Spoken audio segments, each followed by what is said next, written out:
guys, welcome back to the channel. So as you can see in front of me, I have a lot of lovely apples. So in today's video I'm going to be making applesauce. I'm very lucky to have my parents-in-law having the 3 apple trees. They're all different, but 2 of them are actually cooking apples, and this year the apples produced really well. As you can see, those kind of apples are not particularly the huge apples, so I'm going to be making my applesauce and I'm going to be keeping the skins on to make it easier. As you can imagine, guys, to be able to peel sort of apples like this is going to take a very long time, and we are going to end up having a lot of wastage. So for this reason, I'm going to be making them with the skins. As I said, those apples are rather tart, so we're going to see after we process them and cook them down, we're going to taste it, and I decide at the time whether it's be worth adding on sugar or not. It is all, of course, down to personal taste. In front of me here, guys, I have 10 kilos. We're not going to be producing or processing 10 kilos. It's far too much for the sauce. My aim is literally make 6 half-a-litre jars, or give or take. So I'm thinking probably 5-6 kilos of the apples should be able to do what I need to do. So without further ado, guys, because they are obviously the organic apples, we still have to wash them. So let me get them washed and we proceed to the next step. So guys, the apples are now washed. All we've got to do now is to actually get rid of the core. It is a couple of ways you can do this. You can cut the apple into quarters and then sort of cut out the middle. I like to make my life easier, and all I'm doing, I'm just cutting around the core. There is a little bit more waste involved, but you can use that, guys, to make yourself apple vinegar. And I've done the video on this last year, so I'll put the link down. You can, guys, have a look. It is very easy, and you're literally minimizing your waste. Well, in fact, you pretty much get no waste whatsoever. So all I'm going to do now is to go through. It is a very time-consuming process, as you can imagine. And that's why one of the reasons I'm not going to do the whole lot, because well, my saucepans purely are just not big enough to do so. And second reason, we don't really go through that much of the applesauce. And in fact, what you're wondering what I'm going to do with the rest of the apples, well, you probably guessed, some of you already. Of course, I'm going to be making a cider, and at some point I think I'll be also making some filling for the apple pie, and obviously can those. We do so far in total have approximately 40 kilos of apples that is sitting there waiting to be processed. So I'm going to start with the hardest thing, which is the applesauce, and then I'll come in, didn't wash off, go and proceed to the brewing later on. But nonetheless, guys, sorry, just to make sure when you do process your apples, you do obviously not involve or don't include any of these sort of horrible things. Cut them away if there's anything there. Otherwise, just continue and until you have them all done. So let me spend an hour or so doing that, and I'll see you then. One thing, guys, forgot to mention, okay, make sure you have some water with some lemon juice and start putting your apples in there, because they are properly organic apples, not the stuff you can really buy in a supermarket that doesn't actually get oxidized at all. Within literally a couple of minutes, you'll see that the apples started to go brown. So just for the aesthetics point of view and stop the sauce looking too brown, just put a little bit of water, a little bit of lemon juice, okay, and just keep mixing them just to keep them a little bit more brighter color, just for aesthetics. So guys, here we are, the apples are done. So it's actually worked out perfectly well. I do have 1.5 kilos of apple cores left, so if you weren't sure how to obviously work this out, because I do have the water with the apples here, just weigh what you have obviously beforehand, and the waste you have, obviously you'll then end up with what you have in your pot. So I do have 5.5 kilos of apples in lemon water. So what I would like to do, and again, it's just purely my thing, obviously because we're keeping the skins, and because of obviously things might have been crawling on them, and if I missed something when I was initially washing that, I'd like to just go ahead and just wash those apples just one more time, just to get rid of potentially any things that might be left in there. So let me quickly do that. So guys, the apples are rinsed one more time. Again, it's totally my preference. Anyway, because this pot is full, and the next step is actually stewing the apples, I've got another saucepan here, and I'm just gonna take some of those and kind of put them in here to split. Otherwise, it's just gonna take a very long time. It's gonna take a little while anyway, but this way I'm just gonna speed up the process. I just don't have wide enough pot, and my hopes, the way the things are divided, it's just not going to work. So the next step is we're going to be adding on just a little bit of water on the bottom of each saucepan, so the apples are start stewing nicely. So I basically have like a cup in each pot, okay. I'm going to add on a little squirt of lemon, okay. We're going to be adding a lemon later on. This is just again to keep the apples as light as possible in color. Okay, so spread them over the top, and off they go into the hob until they started to cook through and basically get to the stage when they're pretty much falling apart. So one good point to note, guys, if it is dry outside and sun is shining, and if you're doing this inside, do close your windows or patio doors because wasps will be coming in like crazy. I learned this by mistake last year. Honestly, I was preserving some oranges and literally I just walked away from the kitchen for a little while, and honestly when I came back it was like wasps everywhere, and it's really hard to kind of get them out when you have a sweet smell in the house. So just a little tip. So there we are, guys, look, the apples are in there. Don't forget to have the spoon and just keep mixing them, obviously because the bottom will start stewing first, so just make sure, just keep mixing them once in a little while.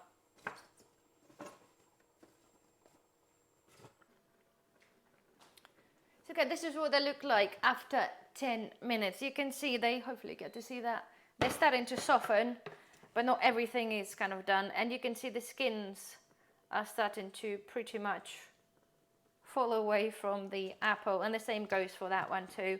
So after 10 minutes we still probably have another 10 minutes to go because they're a little bit hard, so we'll just let them be.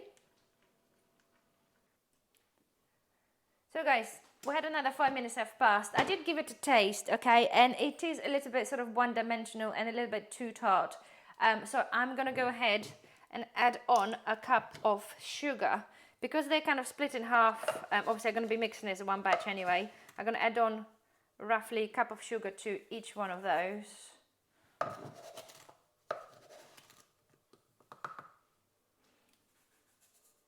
Okay, give it a good mix up.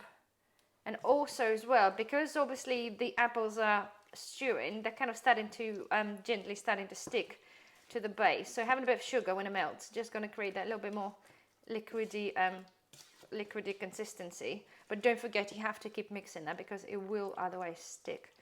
So give that a mix. And this one a mix. It smells absolutely yummy. Okay. So, and now guys, going to put the lid on again and leave it there to stew for probably another 5 to 10 minutes until every single piece of the apple it's finished and soft. So guys, we're pretty much now done. So the next step is, again, I've done this well, the other way around, doesn't really matter, but I've got 100 milliliters of lemon juice, okay, and I'm going to be adding it on between those two pots. It doesn't really make any difference because we will be combining the two lots together to make sure everything is evenly spread. So last bit of orange juice, that'll be our final acidity for canning.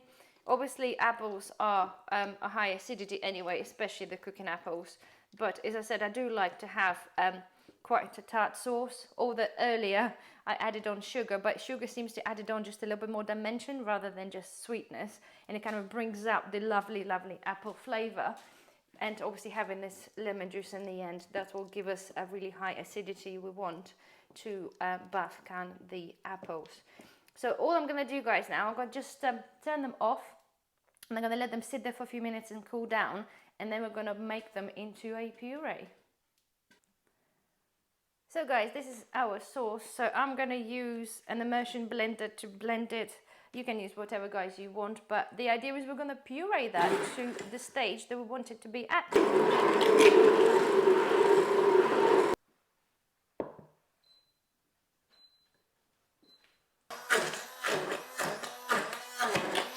So guys, this is really the consistency we're looking for. Well, I'm looking for anyway. You can do this to whatever you want. You can put this through a finer sieve or whatever, guys, you really want to do. But to me, that's just spot on. You can see it's barely anything in there. You've got tiny little particles, but that's absolutely perfect. You want kind of to have a little bit more of texture, so it is kind of really good enough. So all I'm going to do now is just going to let it cool, and I'll reposition the camera. Alright guys, this sauce is cooled a little bit, and I have combined both of the pots into one just to make it easier to film. So I have my 6 jars, and I think hopefully that should be enough. all sterilized. Okay, I have the lids obviously washed and sterilized as well, and every equipment that we use as well. So it is fairly warm. So the main thing is, guys, when you're canning, is you either do this cold or warm or hot. So this way you just have to match the temperature of your water bath canner when you put the jars in, so they don't crack where you have a massive temperature difference between the water and the content.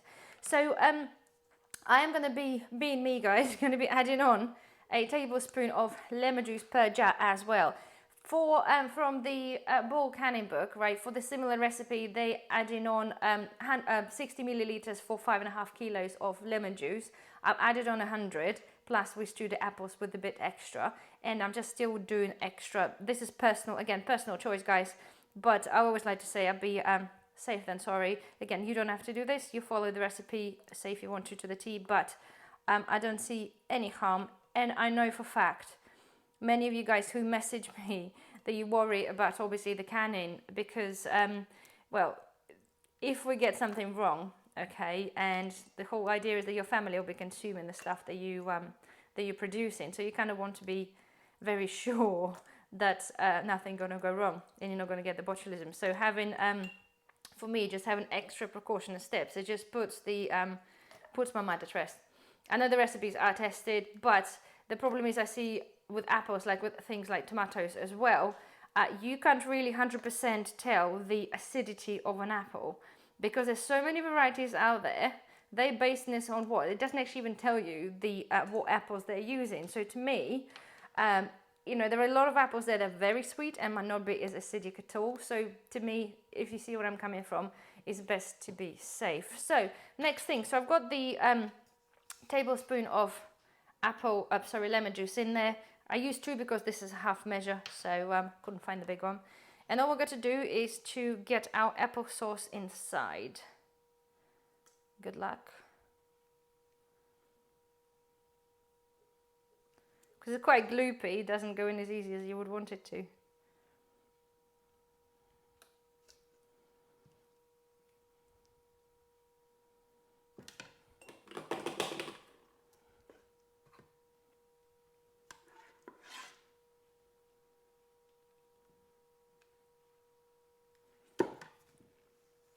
Okay, let me put that back. The idea is, guys, you got your measuring thing to measure the headspace and get rid of the bubbles. So go through. The whole rule of thumb, if you don't have something like this, guys, is to be able to pack it in right to the neck of the jar. The neck of the jar being where the lid, the grain thing starts, okay? So, to me that looks pretty much spot on. So, I'm just going to do one at a time quickly. Right, you got the, oh no, hold on. Always forgetting the step of tissue.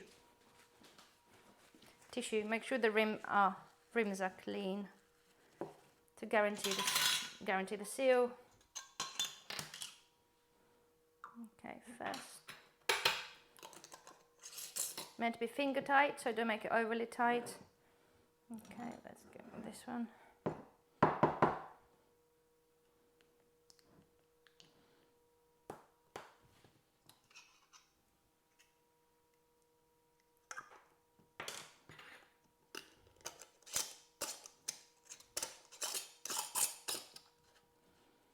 So guys, there are six jars are done. There is a little bit more left in there, approximately for another jar, but I'll just put this in a jar in a container, put this in the fridge. I will consume that within the next week or so. So next thing is to put that in our water bath canner.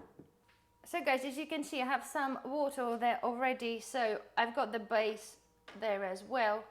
So we're putting up our jars on the bottom, in the middle. When we're putting up, when we're doing the water bath canning, guys, you have to make sure that the jars are totally covered in water. So I'm going to add on a bit more.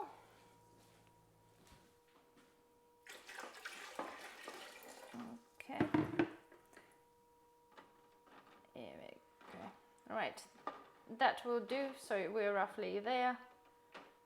Okay. All I got to do, guys, I'm going to put the lid on now. Okay. We're going to bring this to boil. And we're going to process that for 20 minutes.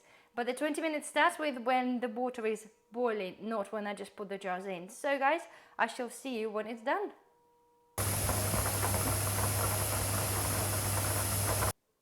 So the time have passed and the jars are ready. Before taking them out, leave them in there for about 5 minutes and let's get them out and see.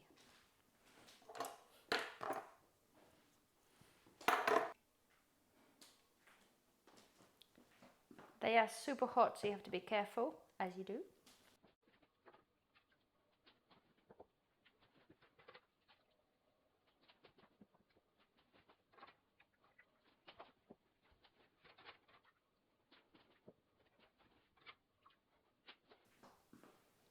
So there we are. So far so good. I can't see any siphoning or anything that happened to affect anything. They all look good. The color still looks absolutely brilliant. And yes, I must say I am over the moon. So guys, all in all, it take me about 3.5 hours, okay? Please allow a little bit of time for moving the camera, setting this up. Nonetheless, this is probably give or take 3 hours to what it will take you to do. So I can see when people do big batches, obviously if they can, this is why probably people do this anyway. But if we are in UK, it depends obviously where you are, guys, in terms of the amount of the harvest that you have, and again the price of the jars are quite expensive. I always wondered, right, with the water bath canning, okay, because you need to cover your jars all the way up to the top by inch above, and especially if you're doing the bigger jars, it takes an awful lot of time to bring the water to the boil before you have to start your timing for the preservation point. So if you do have a litre jars, it honestly could take up to good 40 minutes to do this, and half of the time I wonder why bother doing water bath canning if you can just do a pressure canning, because with a pressure canning you can only put like a little bit of water in the base, and the pressure obviously that water will create steam, creating pressure within, so you can do things probably half of the time. So we'll potentially re-evaluate and consider maybe doing more pressure canning rather than the water bath canning, just from that point alone. And we are talking about obviously saving electricity. Anyway, I'm just really rambling here, but just my thoughts as I go along doing stuff. Anyway, but so far, guys, you must say those things look absolutely amazing. They are pretty hot, pretty hot, but they do look, wrong way, they do look pretty cool. Look at that. So anyway, all you got to do, okay, is to put them out to cool, not somewhere too cold or drafty, especially if it's really cold outside because of the temperature of the jars. Don't let them touch, and don't put the towel over the top. Just let them sit here undisturbed for a few hours until they're cool, and then you can move them along. So anyway, guys, I really do hope that you enjoy this video. If you've got any questions, comments, please obviously comment down below. I will hopefully be doing other videos preserving some apples for like apple pie filling, hopefully. So please obviously tune in for this. Don't forget a thumbs up, subscribe if you're not a subscriber, and I shall see you on the next video. Bye bye.